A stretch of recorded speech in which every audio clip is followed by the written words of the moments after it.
प्यारे बच्चों, बहुत बहुत स्वागत है। माध्यमिक geography chapter number 1 exogenetic process and resultant landforms, इस चैप्टर का आज हम डिस्कस करने वाले हैं works of a river. Works of a river को मैं दो पार्ट्स में डिवाइड करूंगा। आज के इस पार्ट में मैं वर्क्स ऑफ अ रिवर में बनने वाले लैंडफॉर्म्स के बारे में नहीं बात कर पाऊंगा। आज मैं उससे पहले जितनी भी चीज़ें जुड़ी हुई हैं, बहुत सारे छोटे छोटे टॉपिक्स जिनको डिस्कस करना है उनके बारे में बताऊंगा। मेनली जो वर्क्स ऑफ अ रिवर है वो हम अपने अगले पार्ट में देखेंगे। तो चलिए आज अपना क्लास स्टार्ट करते हैं, डिस्कशन स्टार्ट करते हैं, जहां जानने वाले हैं इस बारे में। वर्क्स ऑफ अ रिवर ये हमें डिस्कस करना है। वर्क्स ऑफ रिवर में जो सबसे पहला पॉइंट मैं आप लोगों के साथ डिस्कस करना चाहूंगा वो आप अपने स्क्रीन पर देख सकते हैं। River as a part of hydrological cycle or a water cycle. Water cycle के बारे में आपको अगर समझ में नहीं आ रहा है तो मैं आपको बता दूं, वाटर साइकिल का मतलब होता है वाटर ऑलवेज साइकिल में रोटेट करते रहता है। अगर मैं आपको बात करूं, अर्थ में जब अर्थ का फॉर्मेशन हुआ तो जितने अमाउंट ऑफ वाटर थे, साइंटिस्ट का मानना है कि अर्थ में अभी भी अमाउंट ऑफ वाटर उतना ही है, यानी ये अमाउंट ऑफ वाटर में जरा भी रिडक्शन नहीं हो रहा है। क्यों रिडक्शन नहीं हो पा रहा है, नहीं हो रहा है? रिडक्शन नहीं होने के पीछे की वजह है जो अब हमें पता है कि इवेपोरेशन और ट्रांसपिरेशन से क्या होता है, जो वाटर है वो ऑलवेज एटमॉस्फेयर में जाता है और एटमॉस्फेयर से वो दोबारा रिटर्न चला आता है हमारे अर्थ तक। तो अर्थ में आता है, ये हमारे रिवर्स तक गिरता है, कुछ अंदर इनसाइड अर्थ चला जाता है और कुछ दोबारा सी तक रिटर्न आता है। इस पूरे साइकिल को ही वाटर साइकिल कहते हैं। तो इस पूरे में रिवर कैसे अपना रोल प्ले करता है, चलिए जानते हैं। इसे पहला टॉपिक यही है हमारा। Among the agents that take part in sculpturing of Earth's surface, the river is undeniably the most powerful. Let us know examine the river as a part of a water cycle or hydrological cycle. Exam में ये question बिल्कुल इसी तरह से explain करने के लिए आता है कि एक्सप्लेन करें river as a part of a hydrological cycle. तो देखिए यहाँ पर आपको समझना पड़ेगा कि वाटर जो साइकिल एटमॉस्फेयर में एंटर करता है, एटमॉस्फेयर में एंटर करता है, यानी जो अर्थ पे वाटर है ये जो एटमॉस्फेयर तक जा रहा है, इसके पीछे दो रीजन हो सकते हैं। पहला हो सकता है इवेपोरेशन। इवेपोरेशन क्या होता है? तो इवेपोरेशन और ट्रांसपिरेशन, इन दोनों वर्ड को बहुत कम बच्चे समझ पाते हैं, मैं दोनों बता दूं। इवेपोरेशन का मतलब होता है जब आप वाटर को हीट करते हैं और वो बॉइलिंग पॉइंट के ऊपर चला जाता है और वो बॉयल होकर वेपर में कन्वर्ट होता है, तो ये वाटर वेपर जो है ये इवेपोरेशन के प्रोसेस से जनरेट हो रहे हैं। लेकिन ब्रीदिंग के प्रोसेस में भी वाटर बाहर निकलता है और ब्रीदिंग के प्रोसेस में जो वाटर बाहर निकल रहा है वो आएगा ट्रांसपिरेशन में। तो आपको समझ रहा है, वाटर फॉर्म्स की बात की जा रही है। एक जो इवेपोरेट हो रहा है, यानी कि जो बॉइलिंग पॉइंट के बाद वाटर वेपर में कन्वर्ट हो रहा है, और दूसरा जो हमारा है वो है ट्रांसपिरेशन, जिसमें हमारे ब्रीदिंग से जो एयर निकल रहा है, चाहे वो ह्यूमन से हो या एनिमल से हो। तो ब्रीदिंग में जो एटमॉस्फेयर में एयर जा रहा है, जो वाटर जा रहा है, उसकी बात की जा रही है ट्रांसपिरेशन में। आई होप ये पॉइंट क्लियर हो गया आपको। तो ये दो प्रोसेस है जिनसे एटमॉस्फेयर में वाटर जा रहा है। अब एटमॉस्फेयर में वाटर जाने के बाद उसे वहाँ से रिटर्न भी आना है, क्योंकि ये साइकिल कंप्लीट करेगा। तो इस रिटर्न आने के प्रोसेस को चलिए यहाँ जानते हैं। The water vapor being lighter than air rises up and coming in contact with cooler upper atmosphere, जहाँ टेम्परेचर कम है, it condenses into tiny droplets of water and forms cloud। तो वहाँ जाकर ठंडा पड़ रहा है, ठंडा पड़ के ये वाटर ड्रॉपलेट्स में कन्वर्ट हो रहा है, वहाँ से वो क्लाउड फॉर्म कर रहा है। When the clouds become heavy, the water in these clouds falls as precipitation, rain, snow, sleet and hail। और hail इन सब फॉर्म्स में वो वहाँ से रिटर्न आता है अर्थ पे। तो एटमॉस्फेयर से वो दोबारा अर्थ पे आया। लेकिन अर्थ पे आने का मतलब ये नहीं है कि अर्थ की किसी भी जगह पर है। यहाँ पर अब जो रिवर का रोल है वो अब मेन स्टार्ट होगा। Some of the water that falls as a rain seeps into the ground, मतलब वो अंदर चला जा रहा है and becomes part of ground water, बन गया वहाँ। Much of the precipitation flows over the ground as surface runs off and joins river and back to the ocean. तो क्या हुआ, ओशियन से इवेपोरेट होकर वो एटमॉस्फेयर में गया, एटमॉस्फेयर से वो दोबारा अर्थ के सरफेस पे आया, सरफेस पे कुछ अंदर चला गया, एब्जॉर्ब कर लिया गया, कुछ रिवर के साथ चला गया दोबारा ओशियन में। तो इस तरह से ये पूरा साइकिल कंप्लीट हो रहा है। आई होप आपको ये पॉइंट अच्छे से क्लियर हो गया होगा। चलिए हम आगे बढ़ते हैं, कुछ इंपॉर्टेंट टॉपिक्स के बारे में डिस्कस करते हैं, जिसमें रिवर बेसिन के बारे में जानने वाले हैं और कोर्स ऑफ अ रिवर के बारे में जानेंगे। चलिए स्टार्ट करते हैं। रिवर बेसिन और कोर्स ऑफ अ रिवर, चलिए इसे डिस्कस करते हैं। River basin, a river basin is the area of land drained by a river and its tributaries and distributaries. तो एक एरिया जहाँ पर कह सकते हैं कि कॉन्सिक्वेंसेज या इफेक्ट पड़ता है जिस एरिया पर रिवर का, उस पूरे एरिया को, उस पूरे लैंड एरिया को हम लोग कंसिडर करते हैं एज रिवर बेसिन। ओके, तो रिवर बेसिन में बहुत सारे टर्म्स है छोटे छोटे जो एग्जाम्स में पूछे जा सकते हैं, जिन पर डेफिनेशन पूछा जा सकता है। तो चलिए एक एक करके उनको एक्सप्लेन कर देता हूँ। पहला है वर्ड सोर्स। तो जहाँ से एक रिवर स्टार्ट होती है उसे हम उस रिवर का सोर्स कहते हैं, और जहाँ वो खत्म होती है उसे हम उसका माउथ कहते हैं। तो ये दो डेफिनेशंस है, ये दोनों अलग अलग जगह पे दिए गए हैं, बट मैंने एक साथ समझा दिया। सोर्स में जहाँ से रिवर स्टार्ट हो रही है और जहाँ रिवर खत्म हो रही है वो हो गया हमारा इसका माउथ। एक वर्ड है ट्रिब्यूटरीज। तो ट्रिब्यूटरीज क्या होते हैं? Smaller rivers flowing into a large river. जब पतले पतले छोटे छोटे रिवर्स आके मेन रिवर से ज्वाइन करते हैं, ज्वाइन कर रहे हैं उसे इनटू, तब हम लोग उसे कहते हैं ट्रिब्यूटरीज। इसका उल्टा होता है डिस्ट्रीब्यूटरीज, जहां पर एक बड़े रिवर से छोटे छोटे रिवर्स बाहर निकल जाते हैं। तो ट्रिब्यूटरीज डिस्ट्रीब्यूटरीज को याद रखिएगा। अगला है वाटर सेट। वाटर सेट को ऑल्टरनेटिवली वाटर डिवाइड के नाम पे भी जाना जाता है। ये क्या होता है? देखिए, इसके लिए डेफिनेशन के लिए ये वाला लाइन आप अच्छे से डेफिनेशन के लिए लिखिएगा। Stream flow down the slope on both sides of start their journey towards the ocean. तो जब कोई रिवर ओशियन की तरफ पहुंच रही है, वहां पर वो दो तरफ डिवाइड होकर डिस्ट्रीब्यूट हो जाती है और उसके बाद ओशियन में जाके गिरती है, तो उस लैंड को हम लोग कहते हैं वाटर सेट या वाटर डिवाइड। क्लियर हो गया? यहाँ एक और वर्ड है कन्फ्लुएंस। सो कन्फ्लुएंस क्या होता है? A river joins another river. एक रिवर जब किसी दूसरे रिवर को ज्वाइन करती है, उस पॉइंट को हम कहते हैं कन्फ्लुएंस। इसके बाद एक वर्ड है कैचमेंट बेसिन। कैचमेंट बेसिन का मतलब क्या होता है? A river basin is the source in the source region, मतलब जहां से वो स्टार्ट हो रही है। सपोज एक रिवर निकल रही है, गंगा जो माउंटेन से निकल रही है, तो जहां पर वो माउंटेन से निकल रही है उस रीजन में जो बेसिन बना है उसे हम लोग कहेंगे कैचमेंट बेसिन। याद रखिएगा। नेक्स्ट वर्ड है इंटरफ्लो। इंटरफ्लो का मतलब क्या होता है? It is the region of higher land between two rivers that are in the same drainage system. इसे समझने के लिए समझिए, इसका जो मेन इंपॉर्टेंट डेफिनेशन है यहाँ between two tributaries of the same river. मतलब ये एक ऐसा एरिया बन रहा है जो दो, जहां पर रिवर्स है आके आपस में मर्ज कर रही है, उसके बीच का जो लैंड है वो है हमारा इंटरफ्लो। याद रखिएगा इंटरफ्लो को। यहाँ पर इसे दोआब के नाम से भी जाना जाता है। इसका एग्जाम्पल है गंगा यमुना दोआब, बहुत पॉपुलर है। इसके साथ आप लोगों ने रिवर बेसिन और उससे कनेक्टेड जो इंपॉर्टेंट वर्ड्स थे उन टर्मिनोलॉजीज को जान लिया। मैं अब आप लोगों को कोर्स ऑफ अ रिवर के बारे में बताता हूँ। अब हम लोग mainly work of a river के बहुत इंपॉर्टेंट पार्ट की तरफ बढ़ने वाले हैं। कोर्स ऑफ अ रिवर के बाद उसे जानेंगे। कोर्स ऑफ अ रिवर का मतलब है एक रिवर जहाँ से स्टार्ट हो रही है यानी कि उसका सोर्स, और जहाँ वो खत्म हो रही है यानी कि उसका माउथ, इस बीच में जो वो जर्नी करती है यही उसका कोर्स है। तो कोर्स ऑफ अ रिवर का मतलब यही होता है, माउथ से लेके सोर्स तक, माउथ नहीं, सोर्स से लेके माउथ तक उसकी पूरी जर्नी उसका कोर्स कहलाता है। डेफिनेशन कुछ इस तरह से है, the route that a river flows from its source to the mouth is called its course. Example, the course of a Ganga river, its Gaumukh ice cave, जहां से वो निकल रही है वो उसका सोर्स हो गया। In the Gangotri glacier is the source and bay of Bengal is its mouth. तो इस तरह से हम लोग पूरे इसके जर्नी को हम लोग कह सकते हैं कि ये इसका कोर्स हो गया। वर्क्स ऑफ अ रिवर, जिसे मैं आज समझाने की कोशिश कर रहा हूँ, इस वर्क्स ऑफ अ रिवर को समझने के लिए आप लोगों को तीन चीज़ों को समझना पड़ेगा। इरोजन क्या होता है, ट्रांसपोर्टेशन और डिपोजिशन। इन तीनों चीज़ों को अगर आपने अच्छे से समझ लिया तो आप वर्क्स ऑफ अ रिवर को अच्छे से समझ जाएंगे। इसे इलैबोरेट करूंगा और अच्छे से एक्सप्लेन करूंगा, सारी चीज़ों को एक साथ समझाता हूँ। एक एक करके स्टार्ट करेंगे। वर्क्स ऑफ अ रिवर में सबसे पहले इरोजन के बारे में जानते हैं। स्क्रीन पे जैसा आप देख सकते हैं, works of a river, as it begins to flow along the slope of the land, a river does a lot of work from its smooth journey to the sea. मतलब सी तक पहुंचने के लिए बहुत तरह की जर्नी करती है। It reshapes the land through which it flows. तो जहां जहां से वो बहती है उसको वो रीसेप करती है, अलग अलग तरह के उसमें चेंजेस करती हैं। The work of a river can be divided into three types: erosion, transportation and deposition. अब इन तीनों को हम लोग समझेंगे, लेकिन यहाँ पर इन तीनों वर्क को करते टाइम बहुत इंपॉर्टेंट होता है उसके एनर्जी को समझना। These works depend on the amount of energy और पावर ऑफ रिवर। तो अगर आप इससे ये क्वेश्चन पूछा जाए कि ये जो तीन टाइप्स मैंने आपको बताए, ये किस बेसिस पे इनके टाइप बनाए हैं मैंने, तो आप कह सकते हैं कि ये बेसिस मेरा इसका हो रहा है पावर ऑफ द रिवर या फिर एनर्जी ऑफ द रिवर। ठीक है, जिस टाइम पे उसके पास जैसी एनर्जी है, अकॉर्डिंग टू दैट वो इन तीन तरह के कार्य को करती है, इस तीन तरह के फंक्शन को, वर्क को करती है। यहाँ पर ये एनर्जी जो है वो किन फैक्टर्स पे डिपेंड करती है? तो एनर्जी दो फैक्टर्स पे डिपेंड करती है। एक है वॉल्यूम ऑफ द वाटर और दूसरा है वेलोसिटी। जब नदी किसी माउंटेन से निकल रही है तो वहाँ पर आपको पता है वहाँ पर इसका स्लोप बहुत हाई होगा, क्योंकि माउंटेन में है, तो वहाँ पर इसकी जो स्पीड होगी, वेलोसिटी होगी, वो बहुत हाई होगी। वहाँ इसका वॉल्यूम भी बहुत हाई होगा। फाइनली हम कह सकते हैं कि ये दोनों ही फैक्टर उसके एनर्जी को बता रहे हैं कि एनर्जी भी बहुत हाई होगा। इस तरह से एनर्जी के बेसिस पे ये किस किस तरह के काम करती है, किस किस तरह का वर्क करती है, चलिए हम लोग एक एक करके पढ़ना स्टार्ट करते हैं।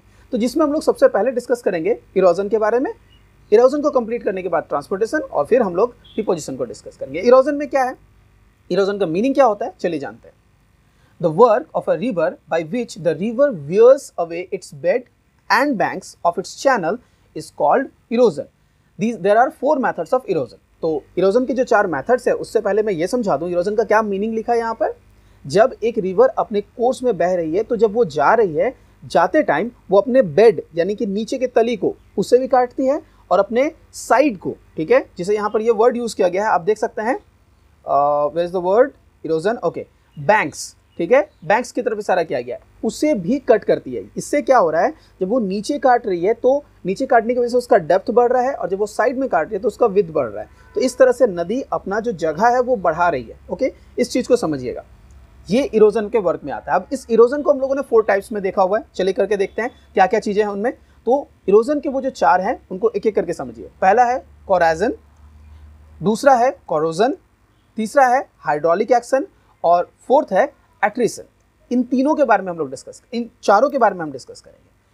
कोरोजन क्या है, कोरोजन के बारे में समझते हैं। कोरोजन नहीं, कोराजन। कोराजन क्या है, is the action in which river beds and sides of its channel wear away, मतलब काटती है अपने बेड्स को और साइड्स को, ठीक है। अब बेड्स को काटना और साइड्स को काटने से इसमें 2 तरह के फंक्शंस हो सकते हैं, मतलब 2 तरह से इसे भी कर सकती है, एक है वर्टिकल और एक है लैटरल। देख पा रहे हैं, तो ये जो हम लोगों ने कोराजन पढ़ा, ये कोराजन भी 2 टाइप के हो गए, एक वर्टिकल कोराजन, एक लैटरल कोराजन। वर्टिकल का मतलब समझ रहे हैं, जब वो अपने बेड्स को कट कर रही है तो वर्टिकली काम कर रही है, और जब अपने साइड्स को कट कर रही है तो वो लैटरल काम कर रही है। इस तरह से ये कोराजन 2 टाइप के हो गए। आई होप कि ये क्लियर हो गया होगा। अब कोराजन अगर आपको क्लियर हो गया तो कोराजन के साथ देख सकते हैं वो डिफरेंट टाइप के फिगर्स को, लैंड फॉर्म्स को फॉर्म करती है, जिसमें आप देख सकते हैं पॉट होल्स का नाम बोला गया है, प्लंज पूल का नाम बोला गया है। अभी कंफ्यूज मत होइए, जैसा कि मैंने बताया था वीडियो के स्टार्टिंग में कि मैं आपको इसके 2 पार्ट बताऊंगा। दूसरे पार्ट में मैं आपको सिर्फ डिफरेंट स्ट्रक्चर्स के बारे में कि पॉट होल्स दिखने में कैसा होता है, कैसे इसे बनाती है, ये सारी चीज़ हम लोग वहाँ डिस्कस करेंगे। फिलहाल हम लोगों ने सिर्फ नाम जान लिया, इतना काफ़ी है। तो वर्क्स ऑफ अ रिवर में इरोजन के बारे में पढ़ रहे थे। इरोजन आपको समझ में आया, साइड में काटना, बेड को काटना, ये हो गया इरोजन। इरोजन के 4 टाइप्स में पहला हम लोगों ने कोराजन पढ़ लिया, अब कोरोजन पढ़ते हैं। आगे कोरोजन के बारे में डिस्कस करते हैं। कोरोजन क्या होता है, देखिए रिवर जब फ्लो कर रही है तो फ्लो करते टाइम बहुत सारे ऐसे उसके पास सॉलिड पार्टिकल्स आते हैं, जैसे कि कोई रॉक हो गया, जिससे वो डिसॉल्व कर सकती है। इस तरह के प्रोसेस को जब वो करती है तो वहाँ पर भी वो एक वर्क कर रही है, डिसॉल्व करना रॉक्स को या ऐसे जो डिसॉल्व हो सकते हैं। इस प्रोसेस को हम कहते हैं कोरोजन। क्लियर है। तो आपके मन में एक क्वेश्चन आ रहा होगा कि जब मैंने इरोजन का डेफिनेशन बताया तब मैंने इस चीज को मेंशन नहीं किया था। जी हाँ, इसके बेसिस पर जब मैं इन चारों चीजों को कंप्लीट करूंगा, एक नया इरोजन का डेफिनेशन आपको बताऊंगा जो कि इससे पावरफुल और इंपैक्टफुल हो सकता है अगर आप अपने कॉपी में लिखेंगे। तो पहले मुझे इसे इन चारों पार्ट्स को कंप्लीट करने दीजिए। कोराजन समझ में आ गया, जो वो अपने बेड्स को कट कर रही है, अपने साइड्स को कट कर रही है। इसके बाद मैंने कोरोजन बताया, जिसमें वो क्या कर रही है, जो भी रॉक्स है जो डिसॉल्व हो सकते हैं उनको डिसॉल्व कर रही है। थर्ड जो है, जिसका नाम मैंने बताया था हाइड्रोलिक एक्शन। चलिए हाइड्रोलिक एक्शन को जानते हैं, पढ़ते हैं डेफिनेशन क्या दिया गया। हाइड्रोलिक एक्शन में कहा जा रहा है, it is the action of mechanical losing of rocks from channel walls और रिवर बेड्स। तो रिवर बेड और चैनल वॉल्स मतलब साइड में और रिवर बेड में अगर आपके पास ऐसे कुछ है जिनको आप डिसॉल्व कर सकते हैं, तो अगर आप डिसॉल्व कर लेंगे तो वो कोरोजन में चला गया। लेकिन अगर आप उनको डिसॉल्व नहीं कर पा रहे हैं लेकिन उसको लूज कर दे रहे हैं तो वो हाइड्रोलिक एक्शन में आ गया।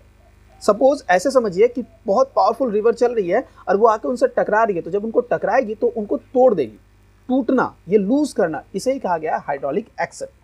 जैसे कि मैंने बताया था कि फोर्थ और फाइनल बताऊंगा वो है एट्रिशन। एट्रिशन में क्या होता है, it is the action by which the load of a river such as boulders, pebbles, stones, जिनको वो फ्लो करके लेके आ रही है, collide with another and break down into smaller pieces। तो ये क्या कर रही है, एट्रिशन वो प्रोसेस है जहां पर ये जो अपने लोड में जिन सामानों को लेके आ रही है वो भी तो आपस में टकरा रहे हैं और टूट रहे हैं, ये भी उनका एक वर्क है। इस वर्क को हम लोग कहते हैं कि वो कर रही है एट्रिशन। तो हम लोगों ने जो 4 चीजें पढ़ी उनको एक बार चारों को एक साथ देखते हैं। एक पहले में उन्होंने बताया कि अपने बैंक को कट करिए, अपने साइड को कट करिए। दूसरे में बताया वो जो भी मेटल, जो भी चीजें ऐसे हैं जिनको वो डिसॉल्व कर सकते हैं उनको डिसॉल्व कर रही है। तीसरे में मैंने बताया कि जब वो ऐसे डिसॉल्व नहीं कर पाते, जो जिनसे टकरा रही है उनको तोड़ रही है या उनको लूज कर रही है। फोर्थ में जो उसके लोड से वो आपस में टकरा के टूट रहे हैं। इन चारों को मिला के मैं इरोजन का डेफिनेशन अगर बोलूं तो जैसा मैंने इरोजन का आपको फर्स्ट डेफिनेशन बताया था उससे थोड़ा पावरफुल और इंपैक्टफुल डेफिनेशन आपको मिल सकता है, जो कि कुछ इस तरह से आप लिखिएगा। Erosion is the process in which, erosion एक ऐसा प्रक्रिया है जिसमें क्या हो रहा है, river are cutting their channels as well as their bed. If is there any soluble rocks, it can dissolve it. If they are not able to dissolve, it can loosen it, or whatever load and whatever loads these rivers are having, they are just colliding with each other and breaking into small pieces. All these process together termed as erosion. इस पूरी प्रक्रिया को एक साथ हम erosion कहते हैं। समझ में आया? इन चारों चीजों को मिला के किस तरह से हम लोगों ने डेफिनेशन बनाया, तो बड़ा इंपॉर्टेंट और पावरफुल डेफिनेशन बन के आएगा इरोजन का। इसके साथ हमारा ये जो इरोजन का प्रोसेस है, वर्क ऑफ अ रिवर में इरोजन, ये कंप्लीट हो गया।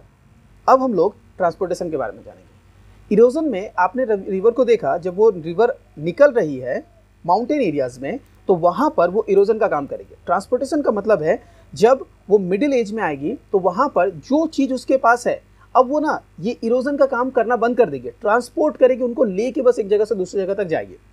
ट्रांसपोर्टेशन के बारे में पढ़ते हैं। The work of a river by which river carries away the eroded, मतलब जिनको इरोजन से उन्होंने लाया, materials from one place to another is called transportation. Transportation का लिटरल मीनिंग भी यही होता है।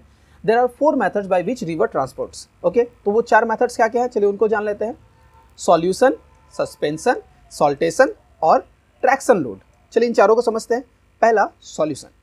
The material like salts are usually dissolved in water, river water, and are carried in solutions. तो सॉल्यूशंस में वो किसको कैरी कर रही है, जो सॉल्यूशन जो है उसका ट्रांसपोर्टेशन जब कर रही है तो उसमें सिर्फ सॉल्ट से जिनको वो लेके जा रही है। सस्पेंशन क्या होता है, तो अगर आप लोगों को क्लास 9 का फिजिक्स थोड़ा बहुत भी याद आएगा तो सस्पेंशन में आपको डेफिनेशन याद आ रहा होगा। सॉल्यूशन वाले चैप्टर में हम लोगों ने जाना था कि जब हमारे पास कुछ ऐसे लिक्विड्स या ऐसे कुछ चीज़ें होती हैं किसी लिक्विड में डिसॉल्व नहीं हो पाती, उसमें प्रेजेंट रहती हैं, दिखती हैं, ठीक है, तो उस कंडीशन को इमिसिबल लिक्विड्स को, मतलब इमिसिबल लिक्विड नहीं, इमिसिबल किसी एक दूसरे पार्टिकल को रखा जाए तो वो सस्पेंशन फॉर्म करते हैं। ठीक है, सस्पेंशन का क्लास 9 में बहुत ही कॉमन एग्जांपल दिया जाता था कि नाली का गंदा पानी जो है उसे हम लोग सस्पेंशन का एक अच्छा एग्जांपल मान सकते हैं। तो सस्पेंशन जो है यहाँ पर उसके पास सैंड, सिल्ट, मड, बहुत तरह की चीज़ें होती है जिनको वो कैरी कर रही है, ट्रांसपोर्ट कर रही है, तो ये सस्पेंशन में वो लेके जाती है। सस्पेंशन के बाद चलिए अब हम जानते हैं सॉल्टेशन के बारे में। सॉल्टेशन और ट्रैक्शन लोड ये दोनों बहुत हद तक कनेक्टेड है और थोड़ा सा डिफरेंस है इनमें, अगर सही तरीके से ना समझा जाए तो कंफ्यूज हो सकते हैं। सॉल्टेशन के प्रोसेस में क्या हो रहा है, जो बोल्डर्स है या जो हेवी मटेरियल्स है वो आपस में टकराते हैं, रिवर के बेड से जंप करते हैं, साइड में जंप करते हैं और उनसे टकराते हैं। जबकि अगर बात की जाए ट्रैक्शन लोड की, तो ट्रैक्शन लोड में जो ये हेवी मटेरियल्स है वो बेड पे रह के, बेड में यानी कि रिवर बेड में रोटेट करते हुए चलते हैं। मतलब वो उस पर रिवर जो जा रही है वो बेड पे ही पड़े रहेंगे और बेड से होते हुए, रोटेट करते हुए, फीबल करते हुए, मतलब फीबल्स वगैरह जो है वो रोटेट करते हुए आगे बढ़ेंगे। इस तरह का जो लोड ट्रांसपोर्टेशन है वो हो गया ट्रैक्शन में। जबकि सॉल्टेशन में हम लोगों ने क्या पढ़ा, ये जो हेवी मटेरियल्स है वो टकराते हैं, टूटते हैं, बहुत हेवी नहीं, जो उठ सकते हैं बेड लेवल से ऊपर, वो कभी बेस्ट बेड में जाके टकराते हैं, कभी साइड में जाके टकराते हैं, और इस तरह से यहाँ पर जो वो प्रोसेस करते हैं, इस प्रोसेस को हम लोग कहते हैं हमारा सॉल्टेशन। क्लियर हो गया? तो आप लोगों ने ट्रांसपोर्टेशन वर्क को भी समझ लिया। रिवर के वर्क में जो लास्ट एंड फाइनल वर्क आज हम डिस्कस करने वाले हैं वो होगा डिपोजिशन। तो एक रिवर ने इरोड किया, इरोजन किया, वहाँ से मटेरियल कलेक्ट करके उसको ट्रांसपोर्ट किया। अब वो एक ऐसे स्टेज में आ गए जिसको हम लोग उसका ओल्ड स्टेज कह सकते हैं, जहाँ पर अब उसमें ताकत नहीं है कि और इरोड करे, इरोजन्स करे, ट्रांसपोर्ट करे, बल्कि वो जो लेके आई है अब उसको बस जमा करना चाहती है। वो क्या होता है डिपोजिशन, कैसे उसे करती है, क्यों करती है, इन सारी चीज़ों को चलिए हम लोग डिपोजिशन वाले में जानते हैं। Third part and final part आज का, the work by which the river drops और deposits the transported material on the banks and bed is called deposition. जिन चीज़ों को वो लेके आ रही है उनको जमा कर देगी। डिपोजिशन टेक्स प्लेस व्हेन, तो हम जानते हैं कि कब वो डिपोजिशन करती है। 4 कंडीशंस बताया गया है। पहला, volume of a river water decrease, किसी वजह से जो रिवर बह के आ रही थी उसका जो वाटर का वॉल्यूम था, जो क्वांटिटी थी वाटर की, वो रिड्यूस हो गई है। बहुत सारे रीजन हो सकते हैं, less rainfall, dry season, drought, ठीक है, इस तरह की सिचुएशंस में आकर उसका वॉल्यूम डिक्रीज हो गया है और अब वो उनको कैरी नहीं कर पा रही, वाटर ही नहीं है रिवर के पास, तो वो कैरी कहाँ से करेगी, अब वो उसको डिपोज करना चाहती है ताकि अपना ये काम जो है वो स्टॉप करे। रिवर वहाँ अपने माउथ तक पहुँच जाती है, जहाँ सोर्स से स्टार्ट होकर माउथ तक पहुँचने वाली है।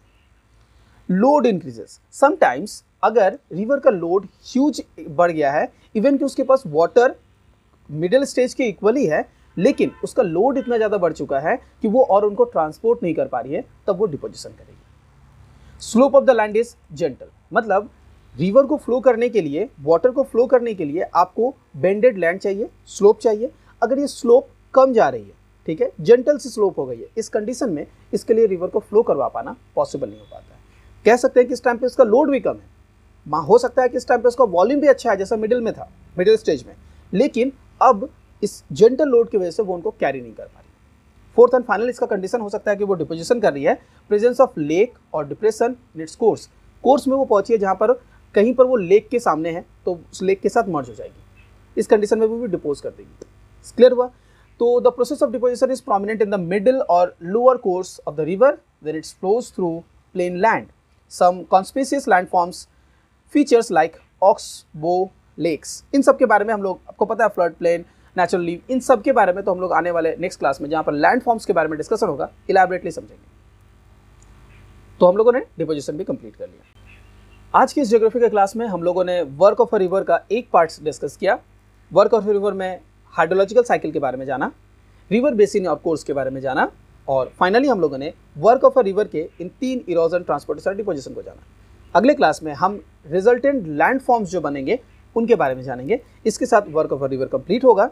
और अगर आप इसको अच्छे से समझ लोगे तो आने वाले क्लासेस में जब मैं ग्लेशियर के वर्क के बारे में और ग्लेशियर के वर्क के बारे में, उसके बाद वाले पार्ट में जब मैं विंड के वर्क के बारे में डिस्कस करूंगा, कंपैरेटिवली स्टडी करना बहुत आसान हो जाएगा। आज का क्लास इतने दूर रहेगा, मिलते हैं अगले वीडियो में। Till then do take care.